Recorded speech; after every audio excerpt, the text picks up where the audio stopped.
नमस्कार। देशकाल में आपका स्वागत है। मैं हूं मुकेश कुमार। दोस्तों, आखिरकार भारतीय जनता पार्टी ने दिखला दिया कि वो अपने सहयोगी दलों के साथ किस तरह से व्यवहार करती है। पहले भी दिखलाया।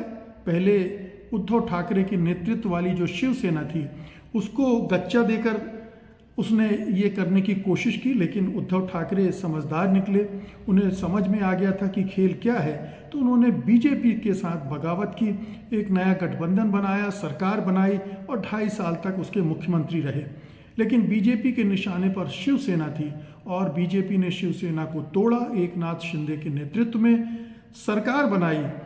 और अब जबकि एकनाथ शिंदे के नेतृत्व में चुनाव जीता गया है तो उन्हें मुख्यमंत्री पद नहीं दिया गया है। यानी पहले उद्धव ठाकरे को नकारा गया, नहीं दिया गया मुख्यमंत्री पद, और अब एकनाथ शिंदे के साथ भी वही खेल खेला गया। उनके जो ताकत है उसका इस्तेमाल किया। बीजेपी ने महाराष्ट्र में अपनी ताकत बढ़ा ली, 132 सीटें हासिल कर ली, और अब एकनाथ शिंदे उनके साथ हो या ना हो उससे कोई फर्क नहीं पड़ता, क्योंकि अजीत पवार के 41 एमएलए हैं और इंडिपेंडेंट एमएलए मिला के वो बड़े आसानी से सरकार बना सकती है।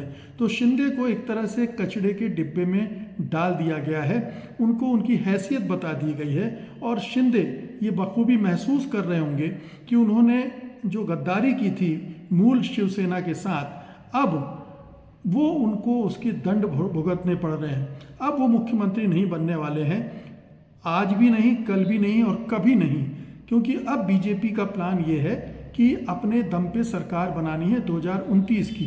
तो अब जो भी बनेगा मुख्यमंत्री वो बीजेपी का ही बनेगा।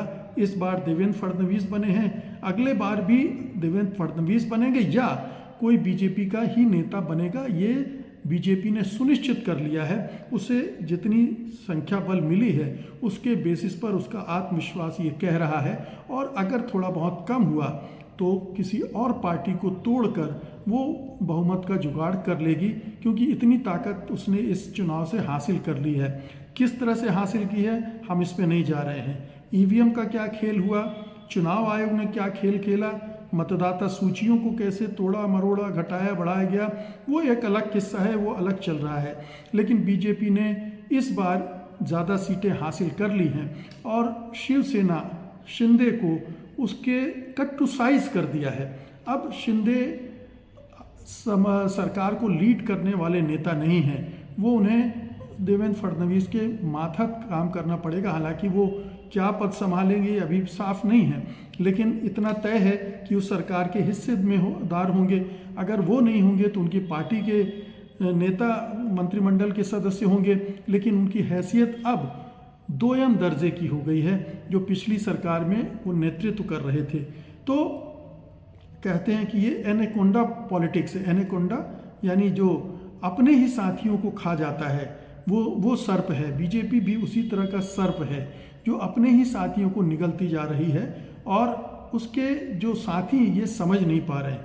आज अजित पवार खुश होंगे कि शिंदे को कट टू साइज किया जा रहा है और वो बीजेपी के से ज़्यादा करीब पहुंच गए हैं, लेकिन कल हो सकता है कि अजित पवार की दुर्गति भी इसी तरह हो, उनकी ही पार्टी के एमएलए को तोड़कर बीजेपी में शामिल कर लिया जाए और अजित पवार से कहा जाए टाटा बाय बाय। अगर आपको इस शर्तों पर इस तरह से रहना हो सरकार में तो ठीक है, अन्यथा आपकी ज़रूरत हमें नहीं है। तो एक एक करके अपने एलाइज को खाने का जो सिलसिला बीजेपी चला रही है वो इस वाले खेल में भी दिख रहा है।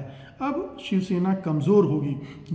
एक तरह से देखा जाए तो बीजेपी ने शिवसेना के सभी कैडर को, चाहे वो शिंदे के हों चाहे उद्धव ठाकरे, उनके साथ विश्वासघात किया है, उनके साथ छल किया है। और इस छल के लिए एकनाथ शिंदे भी बराबर के दोषी हैं, बराबर के जिम्मेदार हैं, क्योंकि उन्होंने ही मूल शिवसेना से गद्दारी की थी और सरकार बनाने के लिए बीजेपी के साथ आए थे, चाहे वो किसी मजबूरी में हो, चाहे ईडी का दबाव हो, सीबीआई का हो, इनकम टैक्स का हो, जो भी हो, लेकिन बीजेपी के साथ वो गए, उसकी सरकार बनवाई। भले ही उनको मुख्यमंत्री पद मिल गया हो, लेकिन बीजेपी ने 2.5 साल का जो गेम खेला उसके बाद वो ज़्यादा मजबूत होकर उभरी। एक एक कदम करके उसने आगे बढ़ाया, शिवसेना को तोड़ा, एनसीपी को तोड़ा, 2.5 साल में अपने को मजबूत किया और आज वो इस स्थिति में है कि उसे ना शिंदे सेना की ज़रूरत है, ना अजित पवार की एनसीपी की ज़रूरत है। और अगले चुनाव तक जो थोड़ी बहुत निर्भरता है भी इंडिपेंडेंट वगैरह की, शायद उसको भी वो ख़त्म कर देना चाहेगी। इन दोनों पार्टियों को अगले 5 साल में लगातार तोड़ा मरोड़ा जाएगा, उनको वीक किया जाएगा, क्योंकि बीजेपी नहीं चाहती कि महाराष्ट्र में कोई और पार्टी पर उसकी निर्भरता हो, कोई और पार्टी उन्हें चैलेंज करे और वो अपने मन की सरकार न चला पाए। जो भी फैसले लेने, चाहे वो अडानी के पक्ष में लेने हो, चाहे बटेंगे कटेंगे राजनीति करना, वो सब पर एकाधिकार चाहती है, वर्चस्व चाहती है और एक तरह से उसने इस वर्चस्व को हासिल कर लिया है, एक कदम उस दिशा में आगे बढ़ा दिया है। अगले 5 सालों की राजनीति पर आप गौर कीजिएगा, धीरे धीरे आप पाएंगे कि बीजेपी इन दोनों धड़ों को और कमज़ोर करती जाएगी। वो उसके आश्रय में आते जाएंगे, या तो उनको तोड़ कर अपने टूटकर मूल पार्टी में जाना पड़ेगा, या फिर उन्हें बीजेपी में शामिल होना पड़ेगा, बीजेपी के इशारों पर काम करना पड़ेगा। बेशक वो पार्टी की आइडेंटिटी बनी रहेगी, शिंदे सेना बनी रहेगी, लेकिन वो कमज़ोर होती जाएगी और ये भी हो सकता है कि उसके कमज़ोर होने से उद्धव की शिवसेना को बल मिले, वो और मजबूत होकर उभरे। इस झटके, ये बहुत बड़ा झटका तो उसको लगा है, लेकिन ये उसके लिए एक तरह की नियामत भी हो सकती है अगर वो उसका ठीक ढंग से इस्तेमाल करेगी। तो यही बात एनसीपी के शरद पवार के लिए हो सकती है। अजित पवार को आरएसएस पसंद नहीं कर रहा है, ये शुरू से स्पष्ट है। अजित पवार पर जिस तरह के आरोप लगे हैं, जिस तरह की छवि है उनकी, वो बिल्कुल आरएसएस नहीं चाहता कि उनके साथ बीजेपी का कोई रिश्ता हो। और अब जबकि बीजेपी इंडिपेंडेंट हो गई है, अपने पैरों पर खड़ी हो गई है, तो वो अजित पवार को उतना माइलेज क्यों देना चाहेगी? ठीक है, अभी चूंकि चुनाव हुए हैं, अभी उन्हें उप मुख्यमंत्री पर बनाया ही जाएगा। हो सकता है उनको वित्त मंत्रालय भी दिया जाए, कुछ और मंत्रालय उनके पार्टी के सदस्यों को मिलेंगे, लेकिन अब वो हैसियत जो पिछली सरकार में थी वो तो बिल्कुल भी नहीं रहेगी।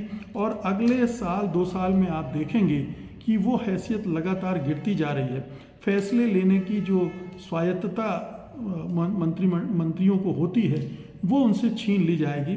देवेंद्र फडणवीस सरकार चलाएंगे, बल्कि मैं कहता हूं कि देवेंद्र फडणवीस के नाम पर पीएमओ सरकार चलाएगा। पीएमओ से निर्देश आएंगे, पीएमओ के हिसाब से सरकार महाराष्ट्र की चलेगी और पीएमओ की जो प्राथमिकताएं हैं उस पर उसे काम करना पड़ेगा। तो ये एक बड़ा खेल दिया है बीजेपी ने, और इसमें एकनाथ शिंदे और उनकी शिवसेना फंस गई है। अब वो तड़फ रहे हैं, वो अपनी स्थिति को मजबूत करने की कोशिश कर रहे हैं, भरपूर सौदेबाजी की उन्होंने इस बीच में, लेकिन वो ये भी जानते हैं कि उनके हाथ से अब बाजी फिसल रही है। उनके पास अब उतनी ताकत नहीं है कि वो बीजेपी को रोक सकें, क्योंकि बीजेपी अब 105 सीटों से 132 सीटों पर पहुंच गई है और 145 का आंकड़ा दूर नहीं है, और एनसीपी अभी पूरी तरह से बीजेपी के साथ है। तो वो एक कमज़ोर, उनके पास जो पासे हैं वो कमज़ोर हैं, उनके पत्ते कमज़ोर हैं, इसलिए वो बीजेपी पर भारी नहीं पड़ रहे हैं। बीजेपी पर दबाव ज़रूर बना रहे हैं, लेकिन उस दबाव का उतना असर नहीं हो रहा है और अंततः उन्हें समझौता करना पड़ा, उन्हें नतमस्तक होना पड़ा। और आप देखिएगा कि ये सरकार बनने के बाद उन्हें और भी समझौते करने पड़ेंगे, उन्हें और भी झुकना पड़ेगा, और ये सिलसिला धीरे धीरे बढ़ता जाएगा। 2029 के आते आते तक शिवसेना शिंदे और एनसीपी अजित पवार, ये दोनों का क्या हश्र होता है, ये देखने लायक चीज़ होगी। और कैसे इन दोनों की ताकत को रिड्यूस करती है बीजेपी, ये खेल भी देखने लायक होगा, क्योंकि बीजेपी अब ये तय कर चुकी है कि महाराष्ट्र में वो किसी की पर निर्भर नहीं रहना चाहती और अपने एलाइज को खाकर ही वो मजबूत होगी, जैसा कि और भी जगहों पर उसने किया है। तो ये शिंदे सेना के लिए बहुत बड़ी वार्निंग है, ये अजित पवार के लिए बहुत बड़ी वार्निंग है। अब उन्हें भी अपने पत्ते नए सिरे से लगाने पड़ेंगे और नए सिरे से अपनी गोटियां आगे बढ़ानी पड़ेंगी, ताकि वो बीजेपी के ग्रास ना बन जाए, बीजेपी उनको निगल ना ले, उन्हें अपने पत्ते खोलने दूसरे दलों से जोड़ने पड़ेंगे।